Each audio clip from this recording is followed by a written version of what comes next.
کہ حضرت حذیفہ بن یمان رضی اللہ تعالیٰ عنہ فرماتے ہیں کہ میں حضور کی خدمت میں نماز مغرب کی ادائیگی کے لیے حاضر ہوا، اور میں نے یہ اجازت خاص طور پہ اپنی ماں سے اس شرط پہ لی تھی کہ امی آپ مجھے اجازت دیں، میں حضور کی خدمت میں حاضر ہوتا ہوں، مغرب کی نماز بھی ادا کروں گا، اور پھر حضور سے عرض کروں گا حضور میرے لیے اور میری ماں کے لیے بخشش کی دعا کر دیجئے۔ ماں نے اس شرط پہ اجازت دے دی اور میں حضور کی خدمت میں آ گیا، نماز مغرب ادا کی، سلام پھرا تو میرے دل میں آرزو تھی میں حضور سے عرض کروں حضور میرے لیے اور میری ماں کے لیے مغفرت کی بخشش کی دعا کر دیں، لیکن حضور عبادات میں، ذکر میں، نوافل میں ایسے مشغول ہوئے کہ میں آرزو رکھنے کے باوجود بھی عرض نہ کر سکا۔ خیر نماز عشاء کا وقت ہوا، اذان پکاری گئی، حضور مصلی پہ آئے، نماز پڑھی، سلام پھرا تو میرے دل میں پھر خیال آیا کہ ماں سے ایک نماز کی چھٹی لی تھی، نمازیں بھی 2 ہو گئیں، ماں نے جاتے پوچھنا ہے حضور سے میرے لیے اور اپنے لیے مغفرت کی بخشش کی دعا کروائی تھی تو کیا جواب دوں گا، اور حضور اٹھے اور کاشانہ اقدس کی طرف چل دیے۔ اب میرے دل میں یہ خیال رہ کے آ رہا تھا کہ ماں کو کیا جواب دوں گا، میں تو حضور سے بخشش و مغفرت کی دعا کروا ہی نہیں سکا۔ جب حضور چل پڑے تو غیر ارادی طور پہ میں بھی حضور کے پیچھے چل پڑا، چلنے میں تھوڑی سی رفتار تیز ہو گئی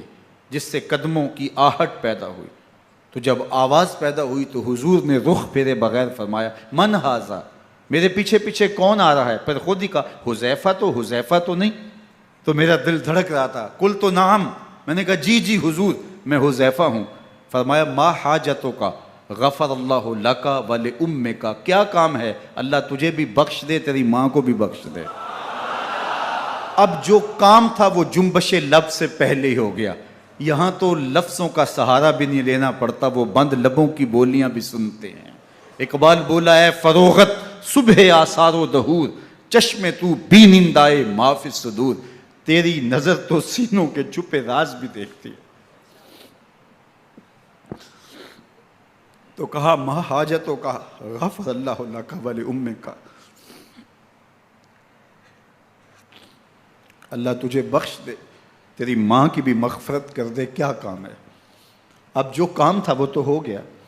تو میرے حضور نے ارشاد فرمایا حذیفہ سنو، ابھی ایک فرشتہ آیا ہے جو اس سے قبل دھرتی پر پہلے کبھی نہیں آیا، آج پہلی مرتبہ اللہ سے اجازت لے کے 2 کام کرنے آیا ہے، ایک تو مجھے سلام کرنے آیا ہے اور دوسرا خوشخبری دینے آیا ہے کہ آپ کی بیٹی فاطمہ جنتی عورتوں کی سردار ہے اور حسن اور حسین جنتی جوانوں کے سردار۔